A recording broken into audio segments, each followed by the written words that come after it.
You're like a pro clapper. Oh, sorry, what? Lumbar. I'm obsessed. I don't know if I'm obsessed or I just now rely on a lumbar pillow. I'm not sure what that says. What's a lumbar pillow look like? Well, you guys know this one. This one actually has made an appearance on the podcast. Oh, cool. I never seen that. Butter pillow. Yeah. Yeah. Thanks for joining us today, Doug. And we just lost Nancy. This is The Naturalist. In every episode, we're covering the products, ideas, and trends that are shaping the CPG industry. Or that we just really like. Okay.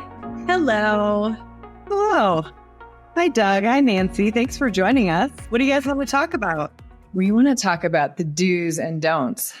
What companies should do for the NEXTYs. Well, we're in it's the home stretch, right, Adrienne? Companies just have like a week left? No, it's about a month and a week left to nominate. They have until December 2nd to nominate. But that's why I think that this episode is perfectly timed, because actually I think it's going to be about a month once we get to airtime. So this is perfectly timed because companies still have a month to figure out the ins and outs of the nomination form, decide which things they really want to highlight for the judges, get those products together. Some of these products are so new that companies are still just sending in mock-up products or mocked up samples. So we're really going to get to see those things like right straight off the press, so to speak. So that's why I think this episode's going to be so fun. So let's talk NEXTY do's and don'ts. First of all, what's everybody's favorite thing about the NEXTYs? I love just trying all the new product and seeing what's out there. There's always something that's just like, wow, I had never thought of this. This is, and just things that are just different that wouldn't come across, our radar otherwise. So it's just fun to see what each year brings. Like what's the range in the mix. I agree with Nancy. It's also fun to give the winners their award. That's quite a lot of fun. And I agree with that. And I love the judging process. And I was thinking about this more, like, why do I like that whole judging process so much? And I think it is because, like you said, Nancy, we're seeing so many products. Like even when you think you've seen it all, you have not seen it all. There's something new. There's, the ability to track the trends and the types of products that we expect to see more of in the year ahead. But I think my favorite part about judging is hearing different people's reactions to those innovations. And, we're tasting, we're reading about, we're discussing every single product, which, Adrienne, you'll talk about more, but it's like all the different perspectives and how people see these products and brands, I always think is really interesting because we all come at it with looking at it through a different lens. So I always find that exciting and interesting. Yeah, that's definitely true. One of the things, because I do a lot of the physical unpacking of the boxes and seeing the samples before they get to the judging tables. And a lot of times I'll say like, oh, this product is going to win. Like hands down, I am sure this is it. Like this is the best thing I've seen. This is going to win. And then we get it out on the judging table and different people come and they offer their insights and expertise. And a lot of times that changes, not always. I mean, there are sometimes very clear products that everyone gets so excited about, but there are other times that people look at things with a different lens. And, Nancy, you have such an incredible knowledge of organics. So you might come in and say, oh, this is really great. Look at this cool organic product, Nancy. And you're like, well, actually that I'm going to say a whole bunch of words that I don't understand. That the product, farm, tillage, water. And then we're like, oh my gosh, I didn't even think of that. So I love that the way that everyone's expertise comes together to really analyze the product, inside and out. You had a few good debates last year. And Adrienne is a powerful advocate. When you do like a brand, you're a very potent advocate for the brand. Well, I like Jessica, you're a very good devil's advocate, which I always really appreciate too. I really appreciate it because sometimes too, you get kind of siloed and, I'm there for 5 days with every single product. And that's part of the reason why I love that other judges rotate in and out because, my brain kind of shuts down at some point too. So I think it's good that we always have people challenging and asking those questions. So kind of brings me to my next point. What are those questions that we ask? What are some of those NEXTY do's? Like, what do we want to learn about from the products that are nominating?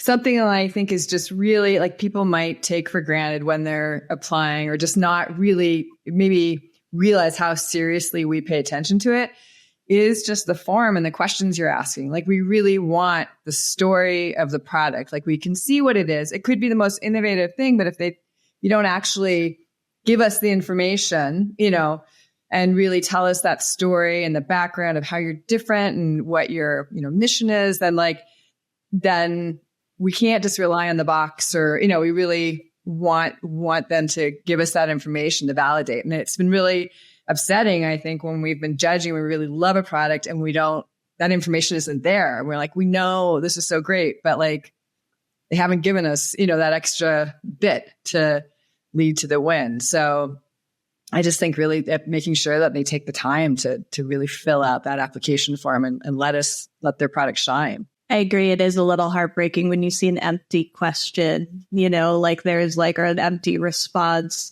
part of the form. And I think it's also like devil's advocate at your. I told you.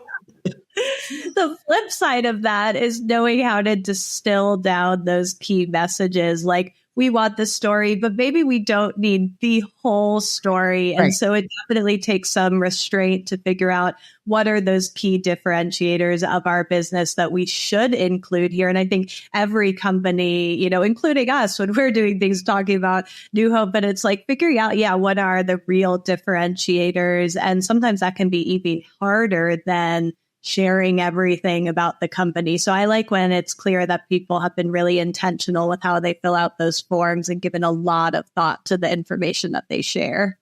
And I always tell people we read every single form out loud and print it, and put it out there for everyone else. I mean, we read that whole form, which is a lot when you're looking at 1,500 products, so take the time. I know it can be a tedious nomination process or can feel like it's sometimes. Take the time to really put some thought into that because all of the judges, not just internal, but also our external retail judges and other industry experts are going to hear what you've written. And oftentimes you actually read it out loud. I was going to say, those listeners, the naturalist, you can't get enough of Adrienne's soothing voice. We get it as you read through those lists. Maybe we could make an audio thing of that and it can be like a 1,500 hour podcast of just a nighttime meditation. I love. Compostable with what about you, Doug? Do you have a do or a don't? I'm echoing, because it is a combination of telling your story and getting across the key points, but doing it in a way that, again, it's not a 2,000 word narrative. But it is very important because there's products that, everything that wins, at least on the food side, let's say, everything that wins is going to taste really good. But there are some things that maybe on the first bite, it kind of would have just won on flavor alone. But then they didn't tell us any more. The other one that was like tasted great, but there's a great story and they're regenerative and they're probably going to win, even if the other one might have technically tasted a little bit better. It's more than just taste. There's so much more to this. I love that process, how we really drill down on all these different key factors. And that's what, yields the winner, not just one thing like, it was the best tasting, therefore it wins. And so I think that it is to drive home that point that they've got to tell their story. What is it other than it's a great product? Awesome. Well, what more can you tell us? I feel like that's a great summary of like when we're in there, we're starting to judge what are the things that are going to get our attention and how companies can really be thoughtful about that approach. Adrienne, you get like so deep in this process. So you have some words of advice that are a little bit more like tactical and very specific things that companies need to be considering, like literally when they submit their nomination and when they're sending in their samples. And I always think it's fun to hear about those things too, all the things that happen before we're in that judging environment. I do. I have so many. I'll try to just come up with kind of the top 5. Samples, the samples that you send us are so important. We have a very, very thorough nomination guide, but it can be a little tedious to get through. But the samples, we have 10 people sampling each product in one given category. So make sure you send enough samples. If you're in 2 categories, make sure you send enough for 20 people. If you're in 3 categories, so make sure you send enough samples. Make sure those boxes for perishable, refrigerated, and frozen samples are super clearly labeled, because that week of December 2nd, we're getting 1,000 boxes sent to us. So we really hustle to get those frozen and refrigerated items in first. So I don't know if I told you this story, Jess, but back when our office was in a different location, it was next to this bio lab. You know, the UPS guy is coming in, he's bringing 150 NEXTY packages 3 times a day, and we're just opening everything like crazy. We opened this package and pulled out these test tubes in dry ice, which also, if you're setting dry ice, please put it on the package so we don't just open it like crazy people. Test tubes full of dry ice, pull them out, full of little samples. We're like, what is this? Is it a supplement brand? Is this some crazy new supplement innovation, but it's not really labeled? And then I started kind of digging around a little more and realized it was from a university lab. But I looked at the package and it was actually for the bio lab next door. So it wasn't Ebola. Everyone was fine. The samples were fine. But make sure you get those packages labeled. Yes. Lesson number 1. That is hilarious. And no, you have not told me that. And I don't know if I told you, it was unrelated to the NEXTYs, but the time that I got a box of kombucha that did not say it was needed to be refrigerated, it did not say that. I opened it like 2 months later and there was like a specimen in that box. Like, I'm telling you, it was bad. So I've seen it. Yeah. I've seen it first. It belonged in a lab after that month. So, you know, and then of course there's like a couple other little really obvious things. Obviously, everything that comes to the NEXTYs has to be cleared by our standards team. If you're an Expo West exhibitor, you know that your products are already going to go through the standards or have gone through the standards process. But, you know, just be really careful about your labeling. Don't make false claims in your write-ups about, you know, don't just put in marketing jargon without really making sure that those claims are correct.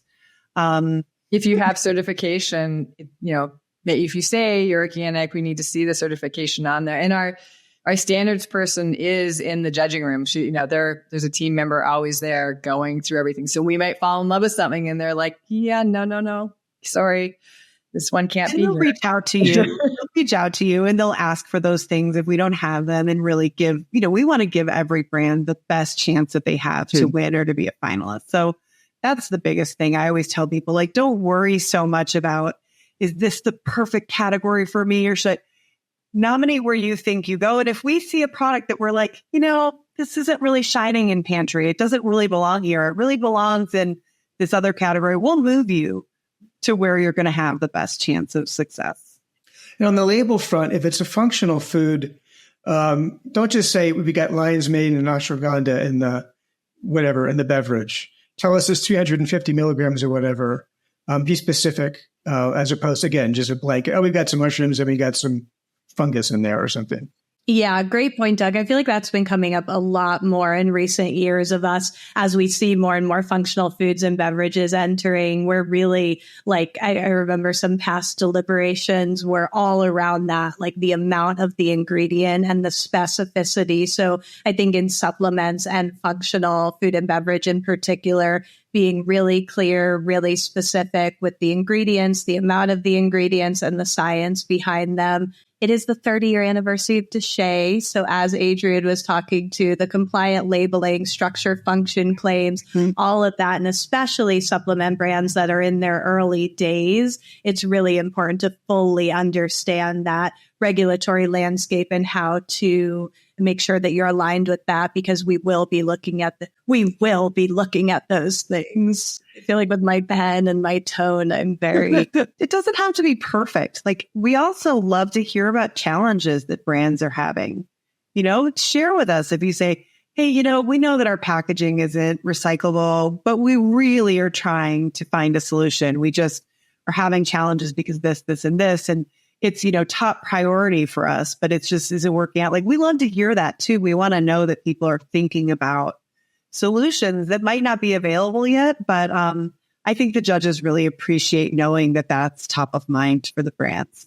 And that goes with, like, again, back to certifications. I had a brand the other day talking about how they, are gluten-free and everything, but they're emerging, they're new, they're working towards the certification. We know that those certifications cost money at times, so it can be a lot for a brand to take everything on at once. So again, just let us know, like, where are you in that path? What standards are you at, and where are you? And just letting us know, like, why you may not, have that quite yet, or what you're working towards. So Adrienne, question for you along those lines. Sometimes we'll see products that don't have their final packaging. So they'll be in just like that kind of like earlier stage. What are your thoughts on that? Any advice for companies navigating that? Maybe it's a product they're launching at Expo West and they're not quite ready by judging time. What's the best practice? Yeah, I mean, that's absolutely fine. Brands can submit packaging mock-ups. Like, a lot of times they won't have the final packaging till early January. And so they have to submit a mock-up. That's no problem. I would make sure that mock-up has ingredients. It has the nutrition facts panel. And they can also submit a label flat. So if they don't have packaging ready to go, they can submit just, in a plain bottle or whatever, and then submit that label flat, which is what our standards team needs to see the nutrition facts again, to see the claims, to see the ingredients. So that's no problem. And, people are making tweaks still before Expo West. So I get emails all the time from brands that say, I mean, it's not ideal if it's 1,000 emails, but say, we've submitted our packaging, but we've made a little change, or, we talked to Market Ready and they suggest we make this change. So they want to change out the image, and that's fine. We also ask brands to submit high-res images so that, of course, if they're named finalists, we can put them in our gallery and our magazine. So I'm so willing to work with any brand. They can just write to nextyawards@newhope.com, and I'm happy to work with them to find the solution so that they can still nominate their product. It's very nice of you, Adrienne. I love the NEXTYs. That's my thing. Okay, I have a don't. Okay, that as you're talking about packaging. Okay, we want your product to arrive safe and sound. We want it to arrive chilled if it needs to be chilled. We want all those things.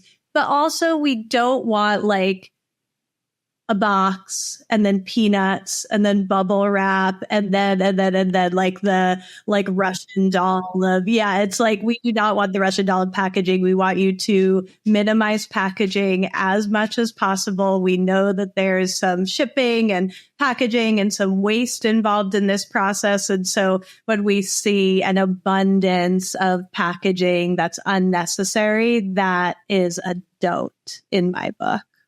Yes. Plus, somebody's got to open all that packaging. And then we have to organize it all. No, that was a great one, Jess. Any other don'ts? On that don't, I do want to add, though, that we have this awesome office manager who does make sure everything gets recycled and all that. But that's true. More work for him. I think his stress level goes up during NEXTY dramatically. Yeah, product week. He's very diligent on that front. All of the non-sustainable packaging, it's a lot. Yeah, I would say don't forget that many judges will be trying your samples, so just send enough. It's not just one person; it may be in multiple categories, and you just make sure you're sending enough for. I mean, how many judges do we have this year? Oh, we've got lots of judges. So, NEXTYs are 2 rounds. So we have the first round is going to happen in mid-December. And that is the preliminary round. So that's when we go through the whole compendium, is that a word, of products and tasting everything. And that's mainly comprised of in-house judges, the people on our team with their different areas of expertise, the standards team, and then, of course, a lot of local experts. We've had a huge range of people in the past, from retailers to food industry experts to branding experts. We had Google Food Service last year. We have just a huge range of people that are, in the area that help us with that, investors. And then we go to our second round of finals judging, which happens in the new year, which is when we bring in retailers from all over the country to help us. So last year we had Whole Foods and we had Sprouts and we had, different retailers from all over. This year, we have PCC Markets coming. We have Target coming. We have some other great independent retailers coming. So really excited about the judges that are coming this year. And then another group of, Spins always comes and helps us judge. Scott Dicker can't keep them away from NEXTY judging, wouldn't want to.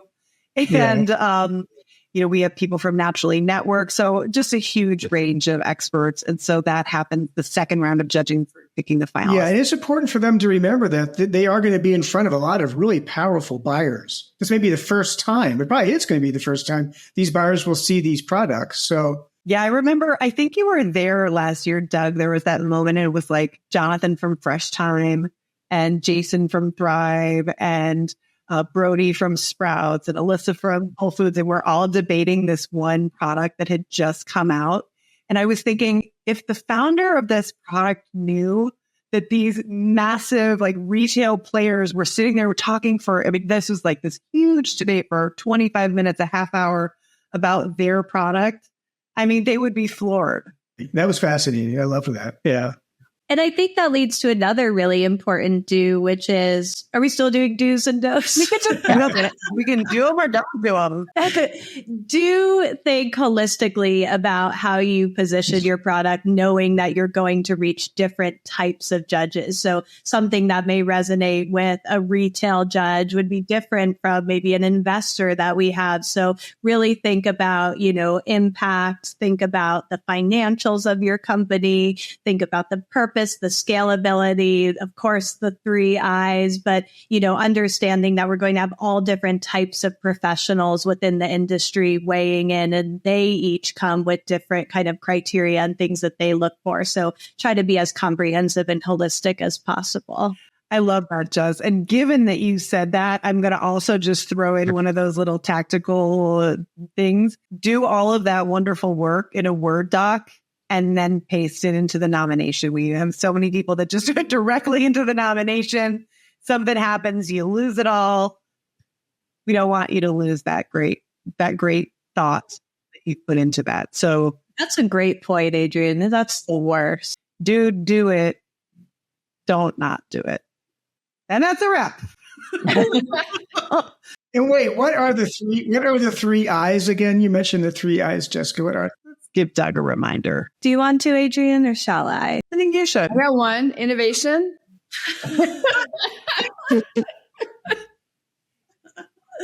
Go ahead, Nancy. Iridescence. No, Nancy, you can finish it off, all 3. Inspiration. Yeah. Yeah. Integrity. I feel like I talk about it so often. Apparently not enough, Adrienne, so keep it going. Innovation, inspiration, and integrity. Okay, well, now that we've crossed our T's and dotted our 3 I's, I like what you did wrap up today's Naturalist. Adrienne, thank you for being such an amazing steward of the program. Doug, Nancy are just fearless judges, along with many others who are out there in the battlefield of NEXTY judging. And yes, let's do it. We got it coming up soon. Yep. So everyone be sure to rate and subscribe The Naturalist. Thank you. Thank you. Thank you.